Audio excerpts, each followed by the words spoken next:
Assalamualaikum warahmatullahi wabarakatuh.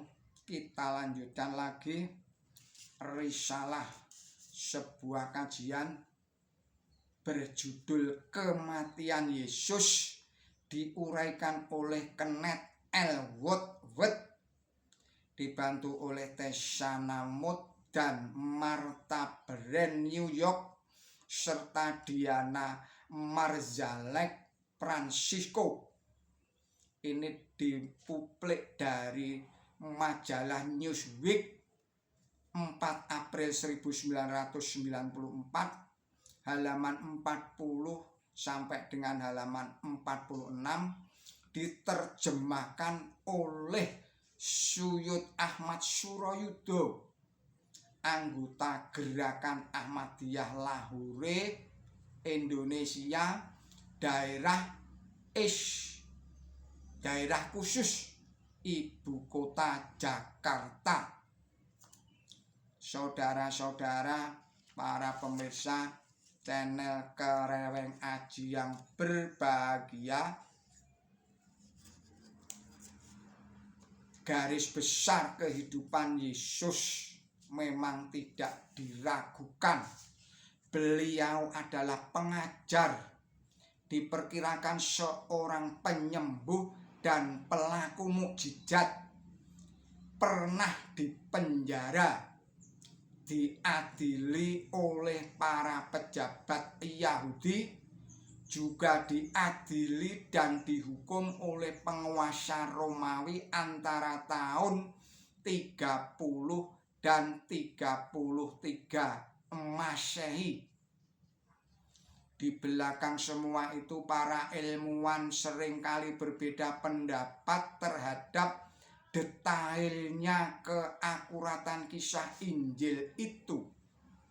Sekalipun kisah pengadilan dan kematian Yesus itu pernah terpublikasi, yang pernah dibuktikan oleh para ahli sejarah non-Kristen, para penginjil tersebut memang tidak pernah menyaksikan peristiwa yang mereka kemukakan. Disusun sekitar tahun ke-35 sampai dengan 70 setelah peristiwa penyaliban. Injil-injil itu diungkapkan secara turun-temurun oleh gereja-gereja permulaan. Mereka mendasarkannya pada ingatan-ingatan dan adat istiadat yang selalu tetap hidup dari lisan ke lisan melalui ajar mengajar. Bahkan sampai sekarang pun para ilmuwan sulit sekali mengidentifikasi atau menentukan pengarang yang sebenarnya,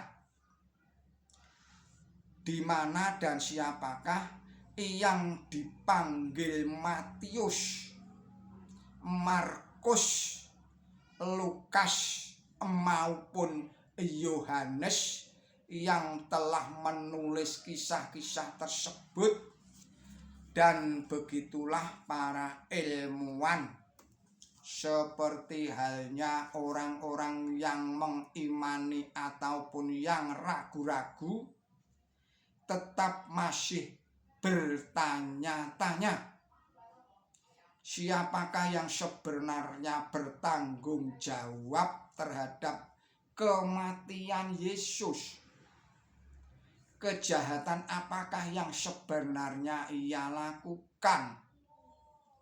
Mengapa Injil yang 4 itu berbeda pendapat dalam mengisahkannya? Bisakah mereka benar-benar dipercaya?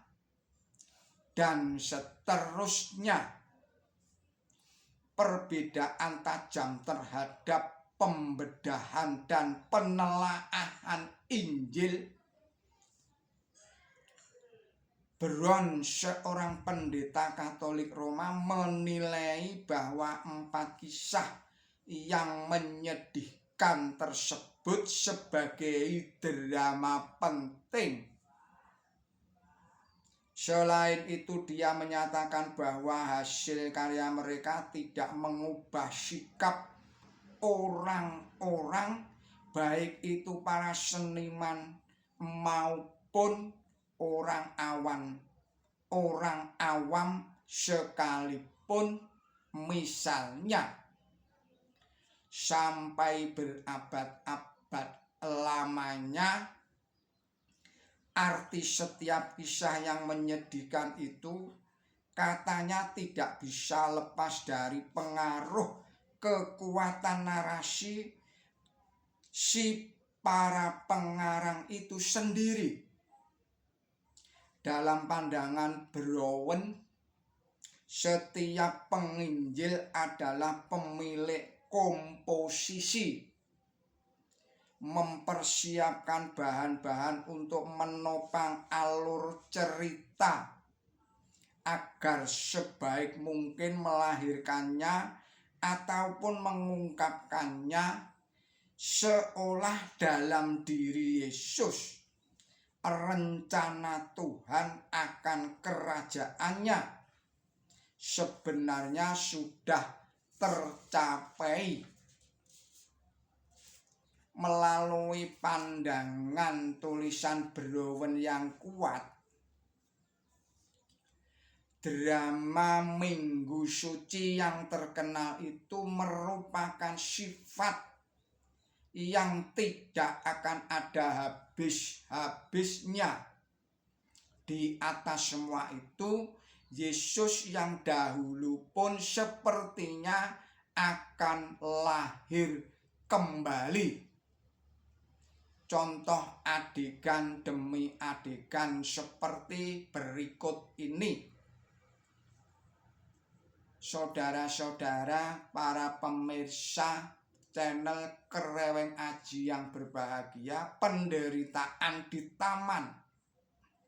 Bagi Injil yang 4, drama versi Markus mengenai Bukit Zaitun nampaknya begitu keras dan menyayat hati.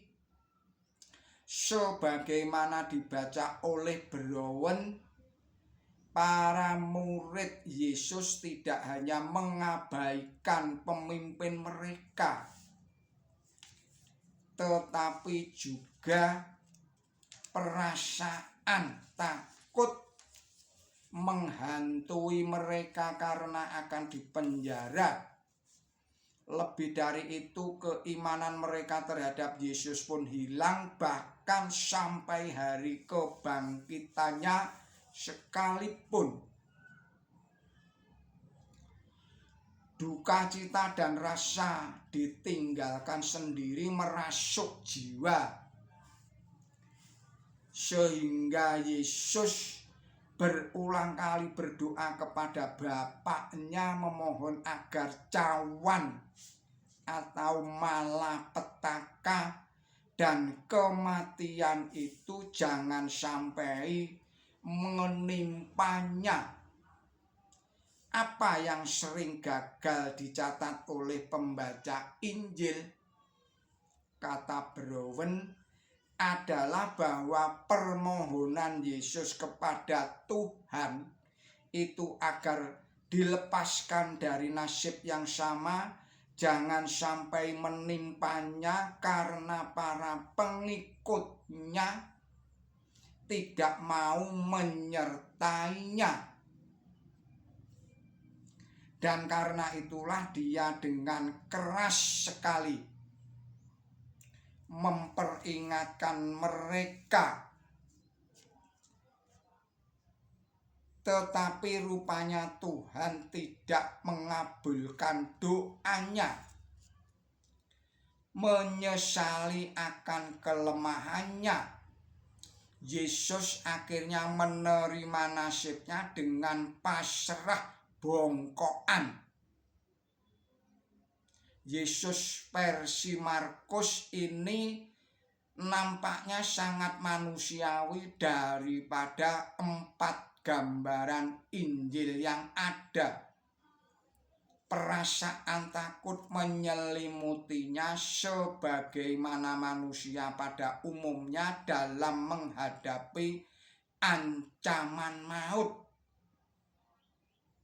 Brown meyakininya bagi seseorang masyarakat Kristen yang terkena ancaman hukuman mati, mungkin sekali di Roma mereka banyak menolak mati syahid.